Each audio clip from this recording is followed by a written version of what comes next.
Desde Panamá hasta México. Sígale el pulso a la información mesoamericana desde la visión de los movimientos sociales. Informativo Voces Nuestras, una producción de la Asociación Voces Nuestras.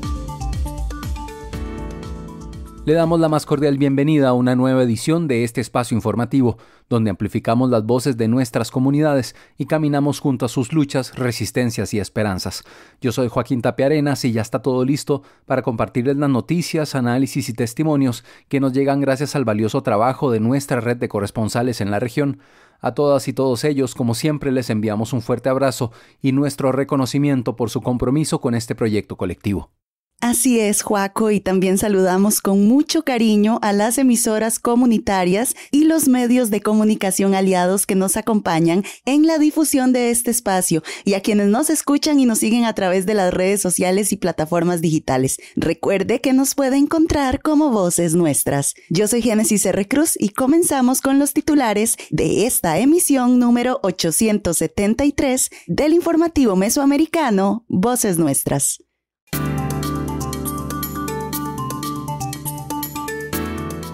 En El Salvador, expertos opinan que aumento al salario mínimo no compensa el costo de la vida.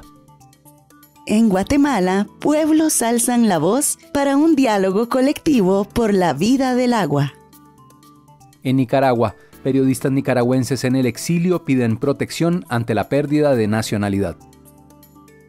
En México, la cooperativa Acción Comunitaria lleva 10 años defendiendo el agua. En Panamá, continúa alerta de actitud autoritaria y prepotente del gobierno de José Raúl Mulino a poco más de un mes de huelga indefinida. En Cuba, el Museo Casa de África en La Habana preserva la memoria de los pueblos africanos y su legado indeleble en la identidad cultural de Cuba. En Costa Rica, mujeres exigen al presidente Chávez cesar el retroceso democrático y su discurso autoritario. En México, el gran bosque de agua, el que abastece la vida. Con la visión de los movimientos sociales. Informativo Voces Nuestras. En El Salvador.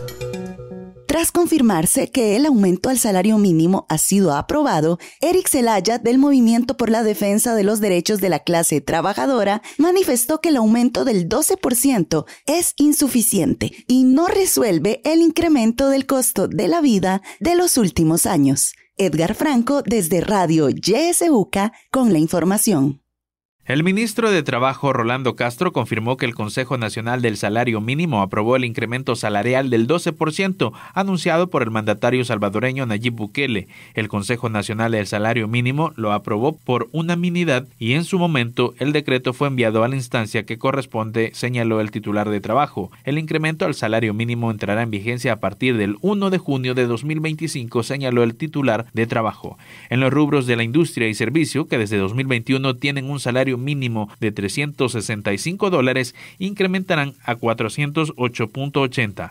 La maquila, cuyo salario mínimo es de $359.16, aumentará a $402.26. Y finalmente el sector agrícola llegará a los $272.72, luego de ser de $243.50. A estos salarios se les aplicará los descuentos de ley del Instituto Salvadoreño del Seguro Social y el AFP, por lo que el monto sería menor. Las reacciones no se han hecho esperar por parte de algunos sectores. Eric Zelaya, del Movimiento para la Defensa de los Derechos de la Clase Trabajadora, manifestó que el aumento salarial del 12% es insuficiente y no resuelve el incremento del costo de la vida de los últimos años. Este aumento del 12% es insuficiente, ya que la inflación ha sido bastante alta en estos últimos años, que se ha negado el gobierno a revisar el salario mínimo. Solo es otra medida populista más que intenta desviar la atención de la clase trabajadora de los diversos problemas que tenemos, y creemos que además debe de acompañarse para que tenga un impacto positivo de otras medidas alternativas como el control de precios a los productos de la canasta básica, las medicinas, además de generar incentivos para la pequeña y microempresa, que es la que en realidad absorbe mucho de este impacto económico. El Movimiento para la Defensa de los Derechos de la Clase Trabajadora propuso el salario mínimo mensual que sea de $500 a $600 en El Salvador, pero el Ejecutivo propuso el aumento del 12%. Patricio Pineda, de la Mesa por una Pensión Digna, opinó que el reciente aumento salarial no compensa el costo de la vida acumulada durante los 4 años en el que no se revisó dicho ajuste. Es incluso un retroceso al aumento último que se hizo el salario mínimo en el 2021. Aumentaron el salario mínimo un 21%. La pregunta es por qué un claro retroceso en el beneficio para los trabajadores, por lo tanto no es un beneficio que impacte positivamente la calidad de vida de los salvadoreños de entrada. Pero en segundo lugar, este aumento no compensa el costo real en términos inflacionarios medidos por porcentaje de lo que cuesta alimentarse en este país. ¿Por qué? Porque del 2021 al 2025 la inflación sobre los alimentos ha sido de un 24% y se aprueba apenas un 12% de aumento al salario, no compensa en términos inflacionarios medido por porcentaje. Veámoslo en términos monetarios. El aumento de la canasta básica alimentaria a nivel urbano, en el periodo que estoy citando, ha tenido un incremento de 47, casi $48. ¿Cuánto representa el 12% que acaba de aprobar el gobierno? $43. ¿Cuánto ha subido? $47 la canasta básica alimentaria. No compensa. Veámonos en la canasta básica alimentaria rural. ¿Cuánto ha subido en el periodo que he mencionado? Los alimentos en la zona rural han subido $37.37. El último aumento al salario mínimo había sido en el año 2021. Desde Radio YSUCA en El Salvador, para el informativo mesoamericano Voces Nuestras, informó Edgar Franco. En Guatemala. Pueblos alzan la voz para un diálogo colectivo por la vida del agua.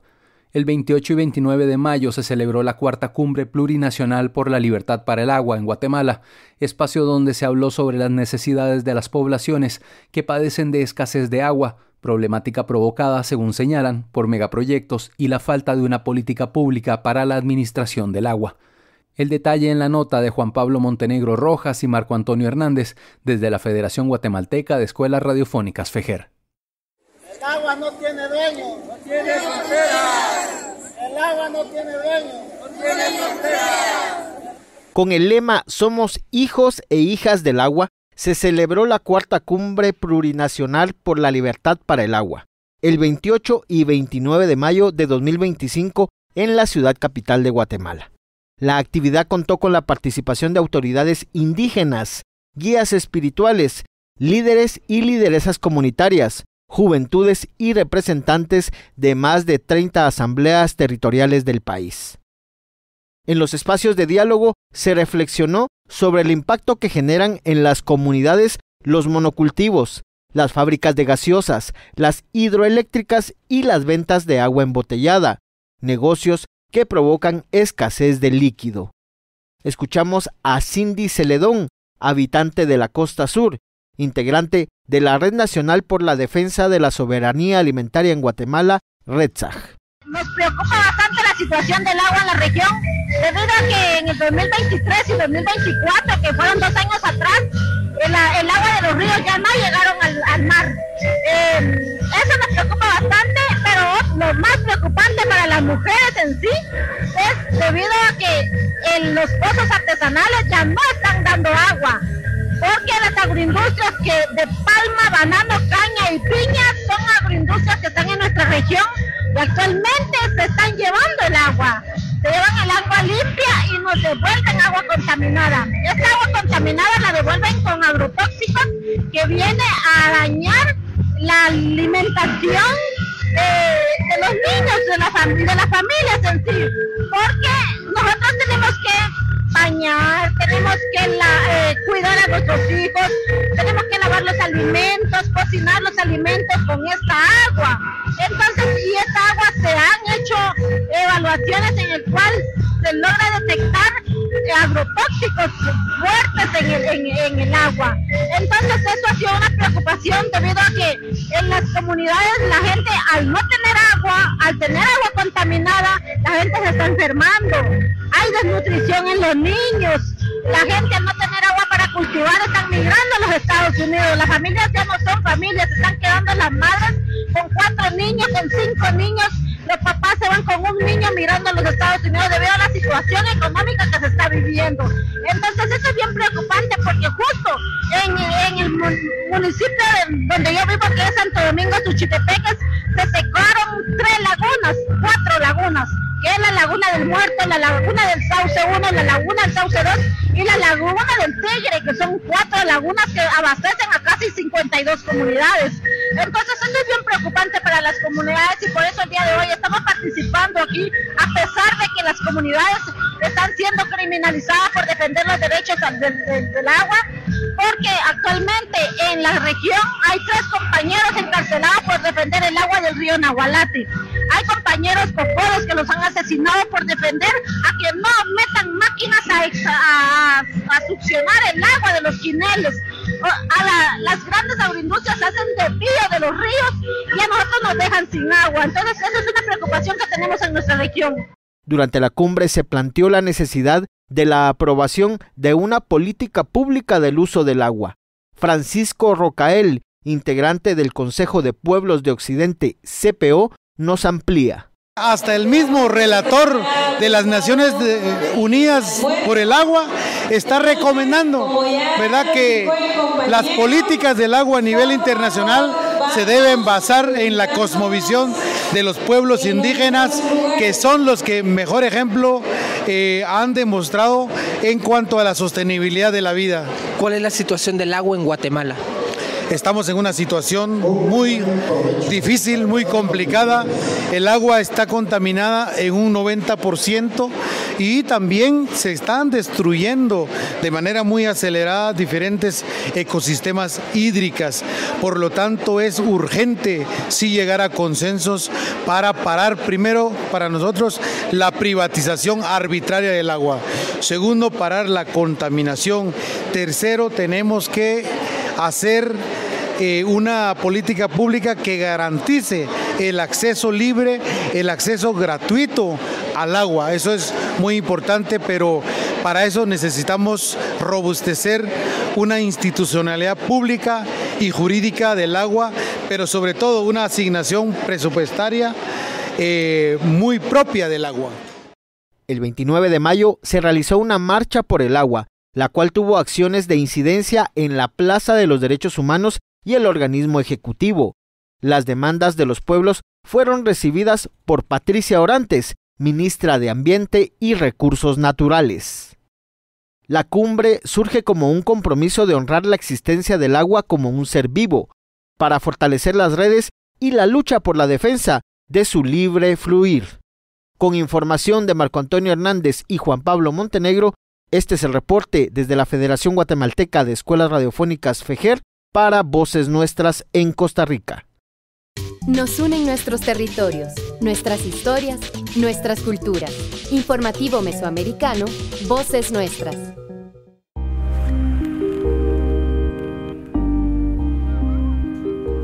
El principio de igualdad y la prohibición de discriminación implica que todas las personas, sin importar nuestra nacionalidad, raza, condición migratoria, seamos libres e iguales en dignidad y derechos. La movilidad humana implica separarse del hogar y las redes de apoyo. La suma de estos factores pueden resultar en escenarios de vulnerabilidad. Prevenir y abordar estas situaciones de riesgo que frecuentemente derivan de la discriminación es una obligación de los estados y de todas las autoridades por los que transitan o permanecen las personas migrantes, refugiadas o desplazadas. Algunas acciones que se pueden tomar son promover mecanismos que faciliten el acceso sin discriminación a todos los derechos, fomentar la eliminación de barreras administrativas o legales que dificulten la garantía de estos derechos, abstenerse de realizar acciones discriminatorias que impidan el ejercicio igualitario de los derechos. Desde las comunidades y los medios de comunicación, una buena práctica es eliminar discursos estigmatizantes contra las comunidades y personas en situación de movilidad, facilitando espacios para la integración local y compartir en la diversidad. En Nicaragua, periodistas nicaragüenses en el exilio piden protección ante la pérdida de la nacionalidad. Un grupo de periodistas exiliadas y exiliados en Costa Rica denunciaron que el régimen de Daniel Ortega les ha quitado la nacionalidad de facto al impedirles renovar sus pasaportes, con lo cual los deja en la muerte civil, sin ningún documento que los identifique como ciudadanos nicaragüenses. El grupo de comunicadores presentó su denuncia ante el colectivo de derechos humanos Nicaragua Nunca Más en San José, Costa Rica, donde narraron las trabas que les ha puesto el régimen para dejarlos sin documentos de identidad. Que uno no pueda entrar al país donde nació, al país donde se crió, a donde tenías tu vida hecha, donde dejaste tu familia, tus mascotas.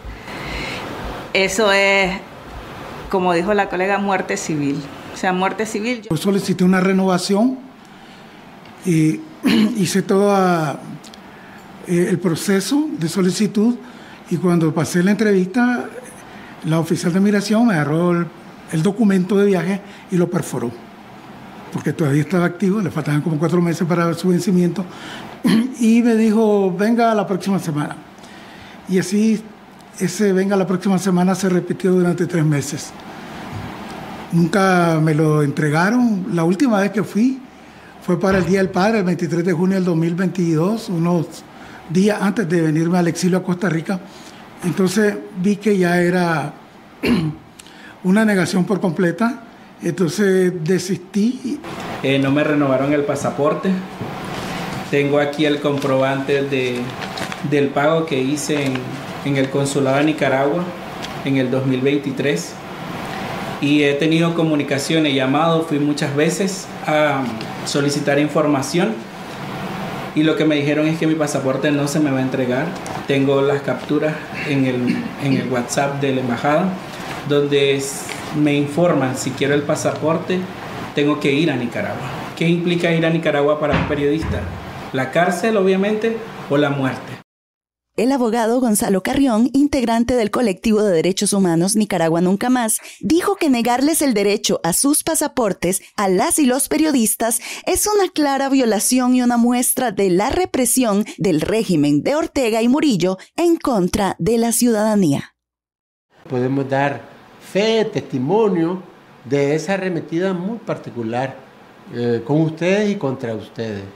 Y esa pasada de cuenta, por seguir contando la verdad, eso es digno de admiración, porque asumieron y lo siguen asumiendo los riesgos. Y en eso que resume de una patria de facto, que como la palabra lo dice, no tiene reconocimiento internacional, no obstante los hechos y por la gravedad de esta sistemática persecución con crímenes de lesa humanidad que se siguen cometiendo en Nicaragua. El organismo de derechos humanos alertó que son miles de nicaragüenses en el extranjero a los que el régimen los amenaza con dejarles apátridas al no renovarles sus pasaportes en los consulados respectivos. El abuso del régimen en contra de los ciudadanos también se observa con la medida arbitraria de impedir el ingreso a su propio país a miles de nicaragüenses que se encuentran en el extranjero, denunció el organismo de derechos humanos. El defensor reiteró que la apátrida de facto, como la palabra lo dice, no tiene reconocimiento internacional y se convierte en crímenes de lesa humanidad por los daños que le ocasiona a las personas al no poder regresar a su tierra y a perder sus bienes, su familia, su cultura e identidad. En México, la cooperativa Acción Comunitaria lleva 10 años defendiendo el agua. Mujeres de los Pedregales de la Ciudad de México se organizaron para investigar por qué había un aumento de escasez de agua en varias colonias de la Ciudad de México. Sin embargo, por muchos años no hubo respuesta. La única alternativa que tenían fue realizar manifestaciones para que las autoridades atendieran la petición. Dentro de la investigación realizada por las mujeres, encontraron que había irregularidades en la administración y repartición del agua. Las colonias les daban poca agua y la mayor parte de este líquido era para las inmobiliarias, las tiendas o para personas que tienen más recursos económicos. Les llevó 10 años para poder llegar a acuerdos con las autoridades y que hubiera una repartición del agua más equitativa. Pasemos al reporte de Leticia Hernández desde Radio Guayacocotla. Amigos y amigas de América Latina y el Caribe, les saluda Leticia Hernández desde Radio Guaya La Voz Campesina.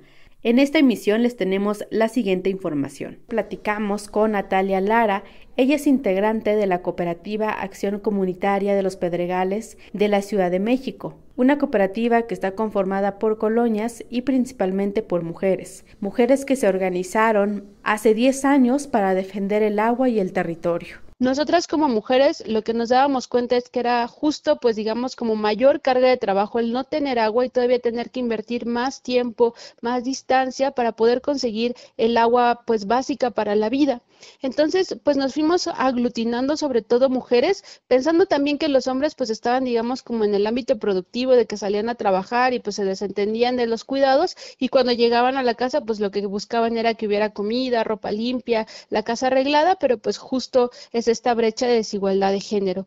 Entonces, al organizarnos nosotras y decir, pues es que no tenemos agua y no sabemos por qué, yo creo que desde ahí partimos de una premisa que a lo mejor parece muy obvia, pero que en realidad fue la punta de lanza para decir realmente por qué no tenemos agua.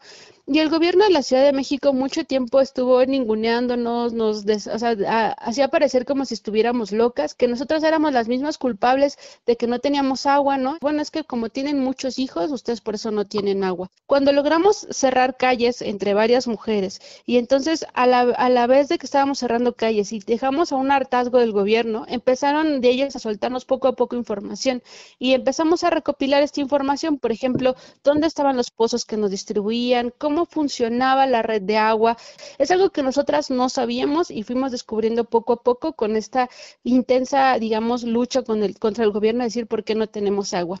Y cuando nos dimos cuenta cómo funcionaban las llaves, entonces ya logramos identificar el problema.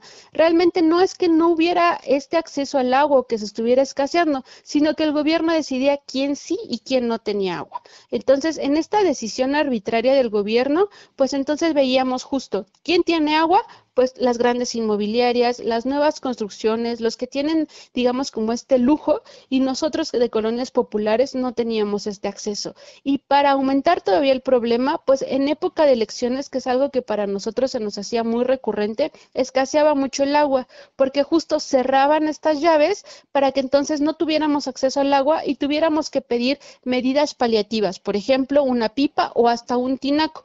Y entonces las pipas y los tinacos se daban a cambio justo de que tú vendieras tu voto. Entonces teníamos una coerción muy fuerte, tanto económica como política, pero cuando entendimos bien la raíz del problema, pues entonces ya logramos demandar realmente que hubiera un acceso equitativo. En la Ciudad de México, el problema realmente es que todos los servicios están enfocados a una discriminación económica, cuando el derecho humano al agua nos dice que tenemos que priorizar siempre el servicio doméstico para las personas, para que entonces sí tengamos una vida digna. Pero bueno, en nuestro país ocurre lo contrario, la vida digna va hasta el final y primero va pues el derecho mercantil sobre los derechos humanos. El problema del agua cada vez más se visibiliza y es importante que las autoridades tomen en cuenta este problema y esta necesidad que tienen las familias principalmente en el espacio doméstico, como lo ha contado Natalia. Si nosotros vemos la Ley de Aguas Nacionales que está vigente, es de 1992 y está, digamos, como enmarcada en algo que se llamaba el Consenso de Washington, que obligaba a los países de América Latina a abrir sus mercados. Entonces, cuando nosotros leemos la Ley de Aguas Nacionales, vemos que está enfocada solo en dar concesiones y vemos a la Comisión Nacional del Agua, que en realidad lo que hace es ser una ventanilla única para que las empresas puedan extraer agua de donde vean que hay posibilidad. El agua se usa para prácticamente todo, mineras, refresqueras, viviendas, centros comerciales. El agua se usa en prácticamente toda la industria mexicana y el gobierno de México justo ve al agua como ese incentivo económico o como si fuera un activo financiero de las empresas. Y ahí hacemos una crítica muy puntual de que el gobierno está fungiendo como si fuera la ventanilla de recursos humanos de las empresas. Realmente no está protegiendo los derechos, ni mucho menos el derecho humano al agua, sino que está priorizando esta idea de inversión y sobre todo de dar certeza de que pues cualquier empresa puede venir aquí a México, ¿no? Justo a extraer este tipo de recursos, ¿no? O bienes comunes. Así como esta organización que hoy hemos escuchado su experiencia, otras comunidades también están luchando y resistiendo ante este problema y también ante esta falta de empatía que tienen las propias autoridades. Para el informativo Voces Nuestras, informó Leticia Hernández de Radio Guaya, La Voz Campesina en México. Aquí se escuchan las voces de las mujeres y hombres que construyen Mesoamérica día a día. Informativo Voces Nuestras. El derecho a la educación es tan importante que se le otorga un objetivo: garantizar el pleno desarrollo de la personalidad humana. El acceso a la educación es un medio indispensable para que las personas en situación de movilidad humana puedan realizar otros derechos humanos. Según los criterios de disponibilidad y accesibilidad, los estados son responsables por garantizar la existencia de programas educativos que sean accesibles para todas las personas. Existen múltiples barreras para que las personas en situación de movilidad humana puedan ejercer este derecho. Entre ellas, la falta de documentos apostillados o registros de nacimiento necesarios para su inscripción, dificultad para presentar requisitos que permitan validar sus años de estudios. Ambas suelen estar relacionadas con que los gobiernos de origen de estas personas son los perpetradores de la violencia y la persecución que los obliga a huir. Garantizar la disponibilidad y acceso a una educación de calidad es obligación de los estados, así como crear espacios para la integración en un sistema educativo libre de violencias. Te invitamos a hacer la diferencia promoviendo y exigiendo políticas públicas que protejan el derecho a la educación de las personas en situación de movilidad humana.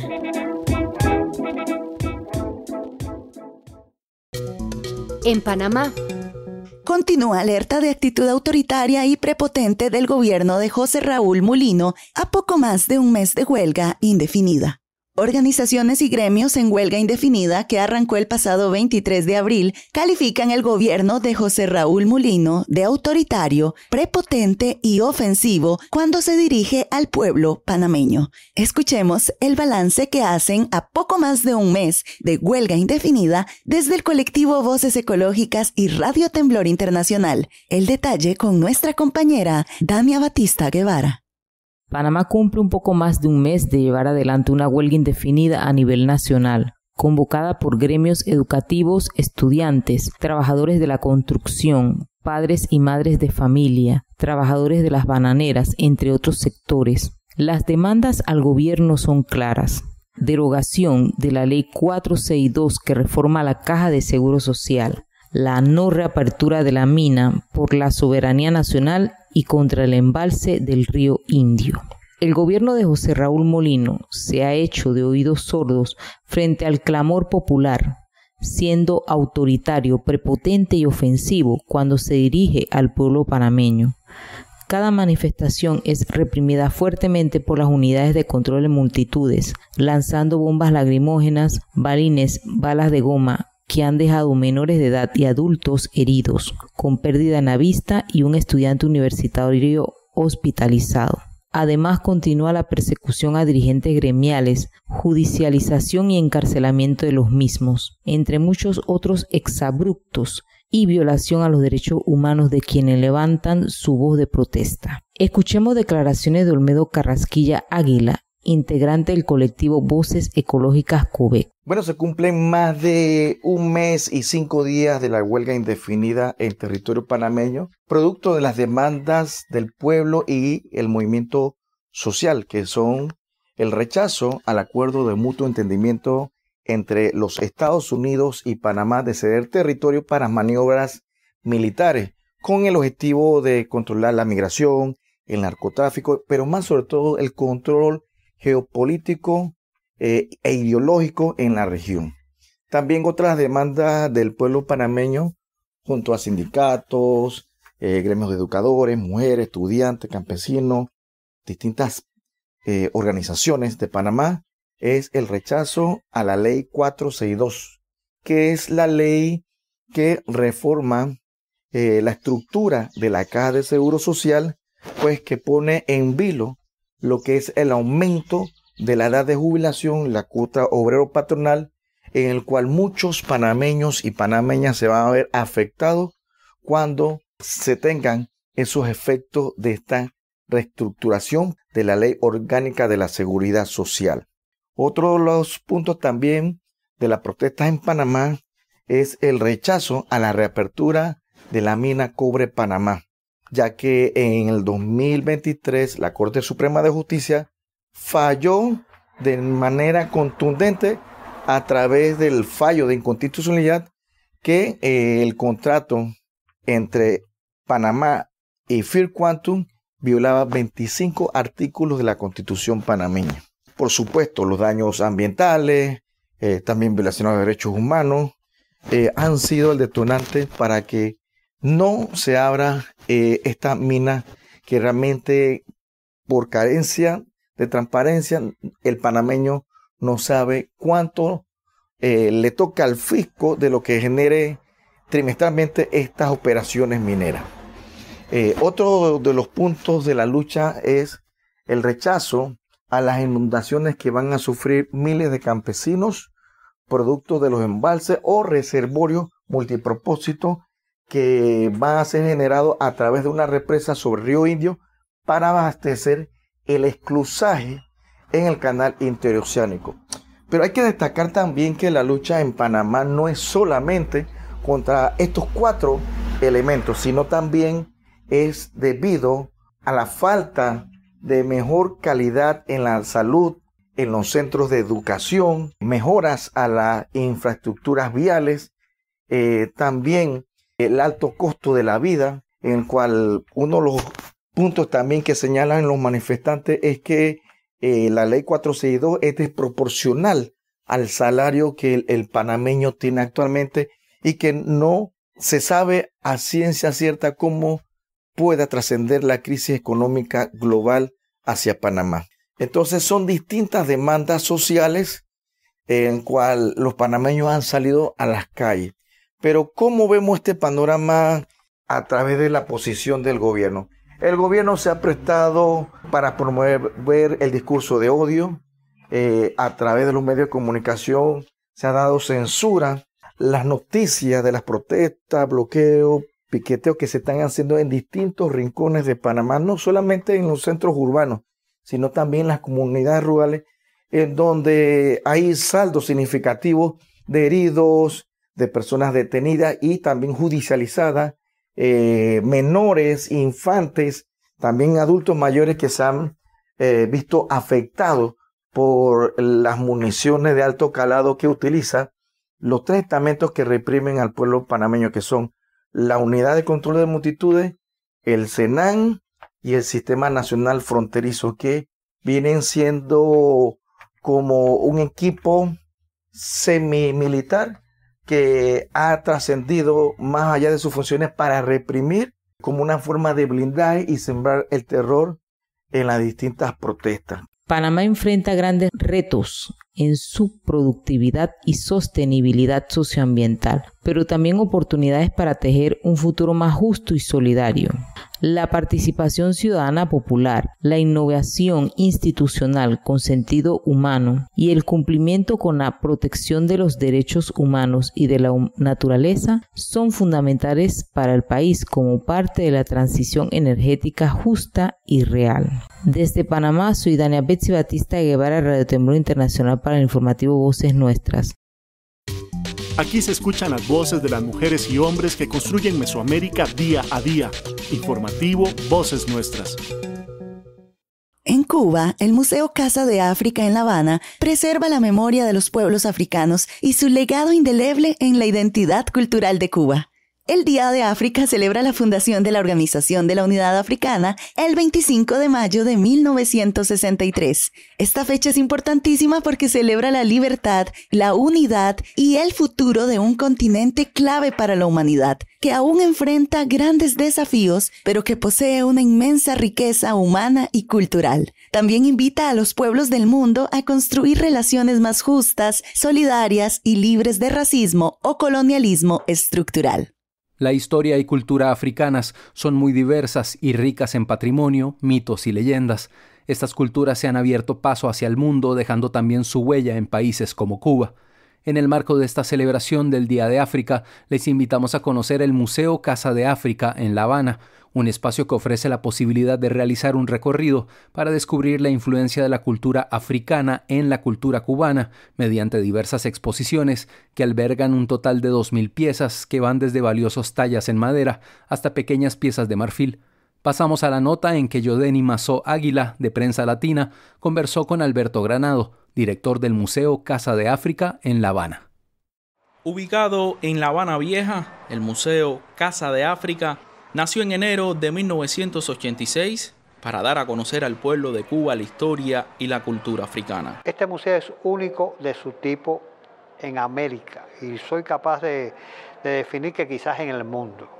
Tiene una particularidad que la totalidad de los objetos africanos que nosotros exponemos, y son bastantes, y crecen porque se hacen donaciones casi durante todos los años, varias donaciones, son regalos y donaciones de los pueblos de África al pueblo de Cuba. Eso es lo que lo distingue, esa es la particularidad especial, es que están aquí porque los africanos quieren estar aquí. Al recorrer sus salas, el público puede ver las piezas organizadas por regiones y prácticas culturales con énfasis en su continuidad en la vida cubana actual. Ese binomio de compartir en una misma institución, que también lo hace única, objetos puramente africanos, contemporáneos, y objetos de origen, de influencia africana, ya no tan contemporáneos porque vienen desde finales del siglo XIX, todo el siglo XX, son objetos ya que se convierten en objetos únicos porque fueron estudiados por Fernando Ortiz, por Argeliel León y por otros tantos investigadores para poder definir la identidad de Cuba. Uno de los ejes del museo es su trabajo con la comunidad y sus proyectos permiten a niñas, niños y jóvenes interactuar con las culturas africanas desde el respeto, la curiosidad y el sentido de pertenencia. Creo que el papel de la Casa de África está ahí. En primer lugar es un papel de unidad, el papel de poder concentrar en un momento determinado que se estaba descolonizando África, poder recibir esos objetos para que nuestro pueblo, que también fue partícipe de esas luchas, conociera más sobre la historia de África. Casi 4 décadas después de su fundación, el Museo Casa de África preserva su papel de unidad, promueve la herencia cultural y cada nueva exhibición acorta distancias geográficas entre pueblos hermanos. Desde La Habana, Yodeni Mazó Águila, Prensa Latina Televisión. Con la visión de los movimientos sociales. Informativo Voces Nuestras. ¿Por qué la autonomía? Simplemente porque duramos más de 15 años pidiéndole a los diputados de la Asamblea Legislativa que aprobaran el proyecto de ley de desarrollo autónomo, que nosotros creíamos que ese proyecto nos daba la posibilidad de poder recuperar todo nuestro territorio, o realmente tener una autonomía propia, siempre diciendo que es un proyecto de vida de los pueblos indígenas. Y cuando nos sacaron de la Asamblea Legislativa Rastra, decidimos en aquel momento no volver más a la Asamblea, decidimos ejercer la autonomía con ley o sin ley dentro de nuestro territorio.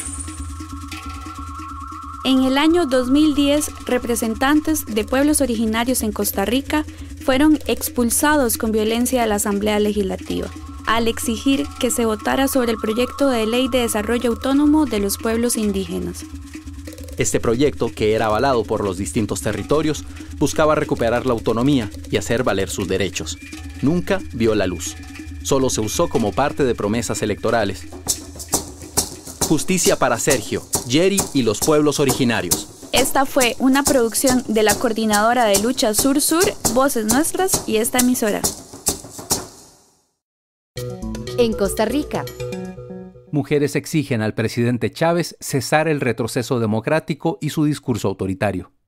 Hacemos un vehemente llamado a la razón a quienes encabezan el gobierno de la República para que depongan sus discursos incendiarios que atizan el odio de manera irresponsable y en su lugar conduzcan a nuestra querida nación por los caminos de la paz, la no violencia y el diálogo democrático.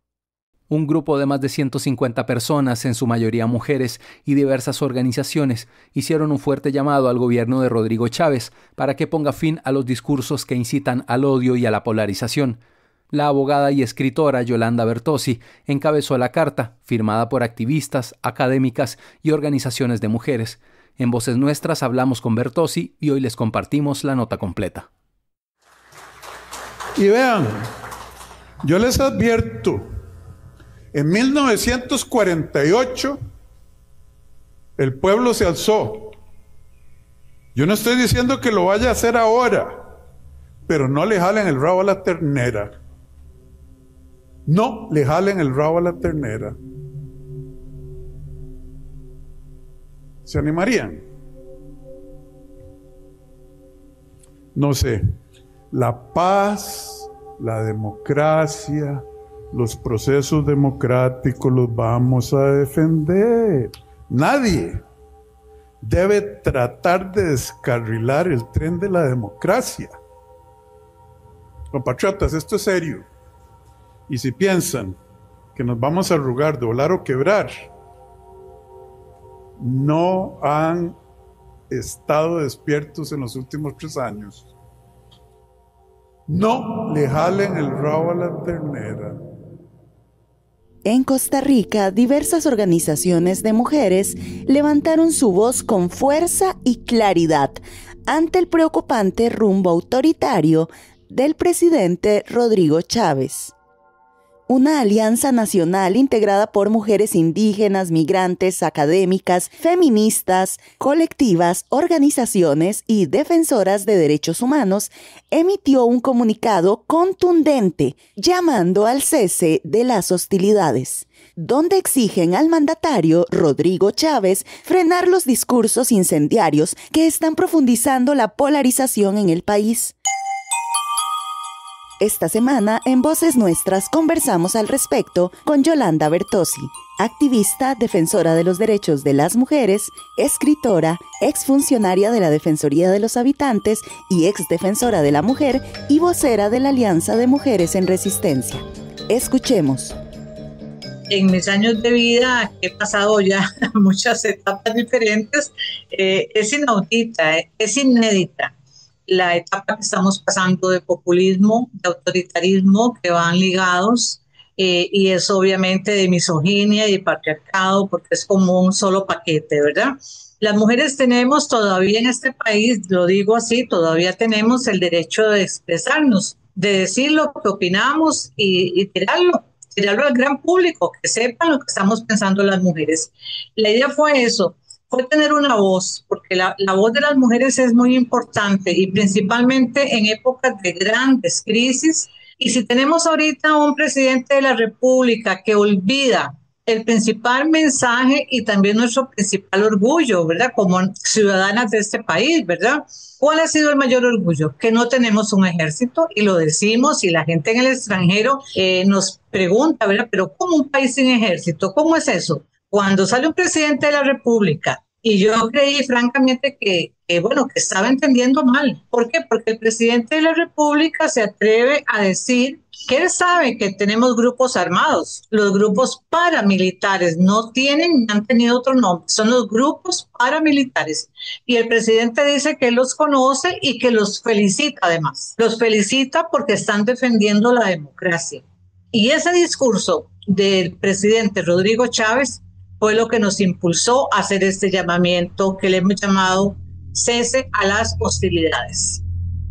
La Alianza de Mujeres señala en su comunicado que en el norte del país se estarían fraguando intentos de militarización avalados por los discursos autoritarios del presidente Rodrigo Chávez, que incluso apela a la guerra civil como una vía legítima para resolver conflictos. Según las mujeres y organizaciones que suscriben este comunicado, este delirio de poder del presidente Chávez pone en riesgo la democracia en Costa Rica. Yo soy hija de la Segunda República, que llamamos en este país, la que se logra obtener después de la Revolución del 48.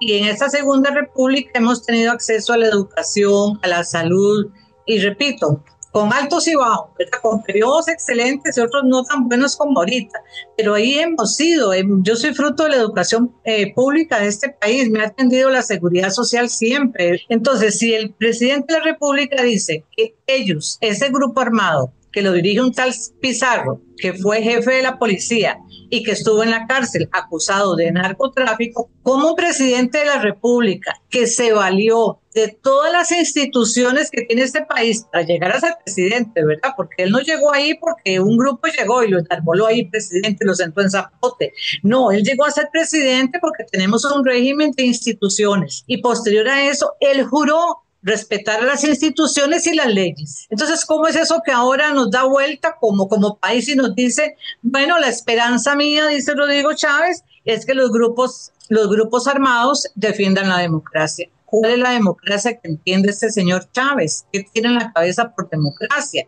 Es que es alarmante, realmente es alarmante. ¿Por qué? Porque no lo dice el vecino mío, ni lo dice un policía metido ya en las montañas, no, lo dice el presidente de la República. De ahí, brincar y amanecer aquí de un día para otro con una dictadura, yo lo veo como a la vuelta de la esquina. El comunicado también recuerda que el juramento presidencial exige respetar el marco constitucional hasta el último día de gobierno y que la ciudadanía merece un liderazgo centrado en el diálogo y no en la confrontación. Lo primero es, digamos, los conflictos entre las amistades, las amigas y los amigos, porque esto escala a todo nivel. Los conflictos en los grupos de WhatsApp, los conflictos con la familia también. Hay familias que están divididas. El país está dividido en opinión. Las familias también, las amistades también. Entonces, un país que recibe todos los días por 3 años un mensaje de odio, llega exactamente a incorporar ese odio en la cotidianidad. Ante este panorama, las mujeres organizadas llaman a toda la ciudadanía costarricense a mantenerse alerta y a defender la institucionalidad democrática desde la paz, el respeto y la participación activa. Las voces que se alzan desde los territorios, las colectivas, organizaciones y la sociedad civil advierten que no aceptarán retrocesos ni silencios cómplices.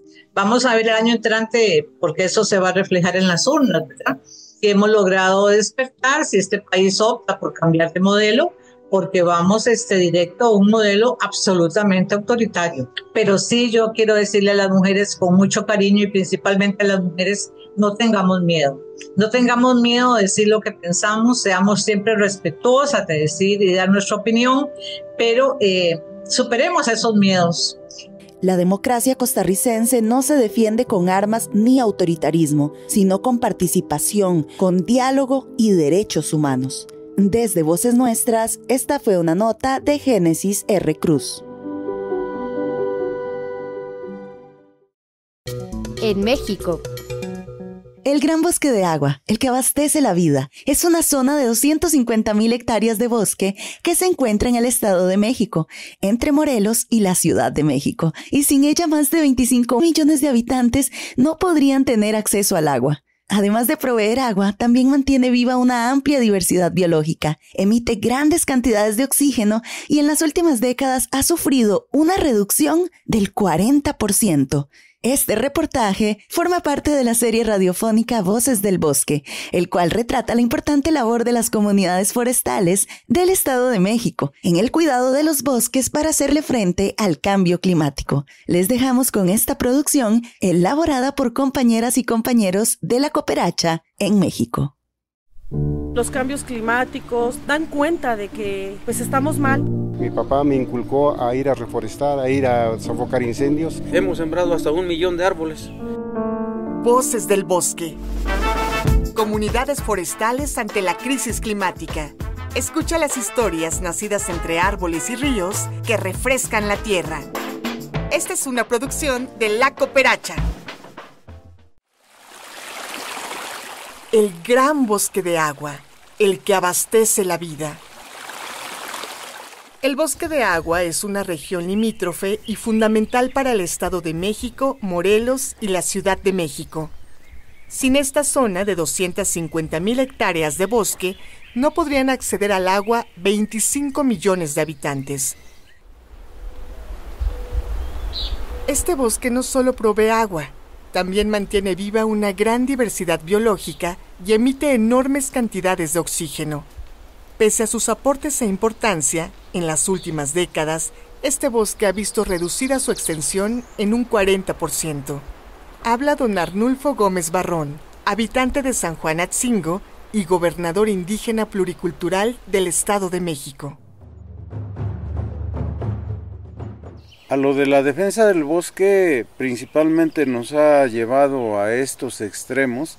Llevamos aproximadamente 20 años que se empezaron a destrozar los bosques de manera criminal, hasta hoy llegar a una catástrofe en el año 2022 y 2023, creando aserraderos clandestinos a diestra y siniestra, derribando los árboles a toda hora del día en los parajes de allá arriba del Jaral, de Quila, de Joyotongo, de La Piedra.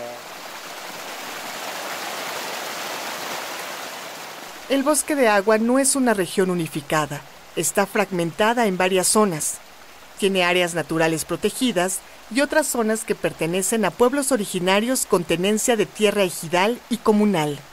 Ante los problemas crecientes, los pueblos decidieron agruparse para afrontar los desafíos, formando la Unión de Pueblos Originarios, Comunales y Ejidales del Gran Bosque de Agua. Pues el tema de la Unión de Pueblos del Bosque de Agua, así se le llama, primeramente es la gran preocupación del deterioro de los bosques. En segunda, el crecimiento urbano en las partes como Tepozotlán, como Huixquilucan, como que donde hay el cambio de uso de suelo ilegal para poder ejercer alguna zona habitacional o tiraderos de basura o pase de autopistas o del metro. Todos esos problemas tienen los pueblos originarios y esos problemas se pretenden pedirle al gobierno y que se vayan arreglando de manera paulatina entre todos los núcleos agrarios. Por ahora, el problema más sensible para las comunidades del Gran Bosque de Agua es la tala ilegal. Ante la omisión de las autoridades a tantas denuncias, los pueblos han decidido movilizarse y realizar bloqueos para forzar la respuesta gubernamental. Desde uno de los bloqueos, en el kilómetro 28 de la carretera México-Cuernavaca, nos responde Eduardo González, presidente del Ayuntamiento Indígena Provisional electo de San Juan Atzingo. Pues no nos dejan otra alternativa, otra opción, más que hacer estas movilizaciones para llamar la atención de la opinión pública, de la población, del mismo presidente de México, para decirles que estamos pidiendo auxilio para el cuidado y la conservación de nuestro bosque. Porque esta lucha por la conservación del bosque es porque el bosque nos da agua. De él tenemos agua, tenemos oxígeno, nos ayuda a amortiguar los efectos adversos del cambio climático, absorbe el dióxido de carbono de la contaminación, en fin, nos da muchísimos beneficios. Todo este bosque de agua que está en México, Toluca y Cuernavaca alberga casi el 2% de la biodiversidad mundial. Tiene una riqueza biológica natural enorme, es lo que estamos defendiendo. Las respuestas de las instituciones ante las manifestaciones son mínimas. Solo un par de aserraderos decomisados y después la tala vuelve a su normalidad clandestina. La reacción del gobierno tiene enojada a la población, porque es eso lo que siempre hacen. Hay una acción de parte del pueblo y vienen a hacer un recorrido o vienen a hacer un mini operativo, como esta vez se llevaron 2 aserraderos, Profepa y el ejército y eso, pero pues hay 20, se le diera seguimiento que vinieron hoy y mañana otra vez y pasado, no, pues no, la otra vez igual así nos hicieron. Al Gran Bosque de Agua se le defiende cuidando la tenencia colectiva de la tierra, manteniendo brigadas contra incendios y haciendo reforestación continua. Los pueblos están atentos de las narrativas y políticas sobre la crisis climática, pero hay una desesperación ante la inacción. Entonces se remiten a la herencia del gran bosque de agua. Veo en el tema del cambio climático es como puro bla, bla, bla, bla, y se llevan los millones de pesos en publicaciones, pero acá yo no he visto quien lleve el tema del cambio climático. Pues digo que una de las primeras causas debería ser la restauración de los bosques, ¿no? Nosotros hemos trabajado, pues te imaginas, yo te digo que tengo 60 años, ya lo vi, ya veía que nuestros viejos reforestaban, recorrían los bosques, entonces ya era un trabajo de más allá. Conoce más de las comunidades forestales en vocesdelbosque.org.mx. Esta publicación es financiada con recursos de la Rosa Luxemburg Stiftung, con fondos del BMZ. Con la visión de los movimientos sociales. Informativo Voces Nuestras. Llegamos al final de esta edición número 873 del informativo mesoamericano Voces Nuestras, agradeciéndoles por habernos acompañado en este recorrido, por las realidades, luchas y esperanzas de nuestras comunidades, contadas con las voces de quienes viven y resisten desde sus propios territorios. Nos despedimos con el compromiso de seguir informando desde una mirada crítica, popular y comprometida con la justicia social. Un abrazo fraterno a nuestras emisoras aliadas y a quienes nos sintonizan desde distintos rincones de la región y más allá. Yo soy Joaquín Tapia Arenas. Y yo soy Génesis R. Cruz, y a nombre de todo nuestro equipo de corresponsales en la región, muchísimas gracias por su sintonía. Recuerde que puede volver a escucharnos en nuestro sitio web, vocesnuestras.org, o a través de las plataformas digitales y las redes sociales. Ahí nos encuentra como Voces Nuestras. Hasta la próxima semana.